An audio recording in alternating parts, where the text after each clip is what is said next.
अंजनगाव सुर्जी नगर परिषदेचे शासकीय साहित्य चोरी प्रकरण चांगलेच गाजत असून प्रहार संघटनेचे उपजिल्हा प्रमुख शंभू मालठाणे यांनी याबाबतची नगर परिषद प्रशासनाकडे 30 मार्चला तक्रार दाखल केली होती।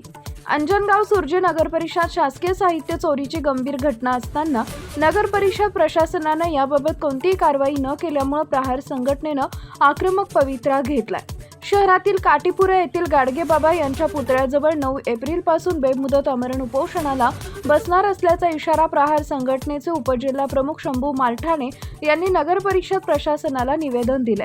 इमारतीची दुरुस्ती करत असताना जुने शासकीय साहित्य शासकीय कार्यालयात नियमानुसार नोंद करणे आवश्यक असतं, मात्र कोणतीही नोंद न करता शासकीय साहित्य परस्पर कंत्राटदारानं चोरी केल्याची घटना उघडकीस आली होती। त्यामुळे प्रहार संघटनेचे उपजिल्हा प्रमुख शंभू मालठाणे यांनी याबाबतची तक्रार नगर परिषद प्रशासनाकडे केली होती।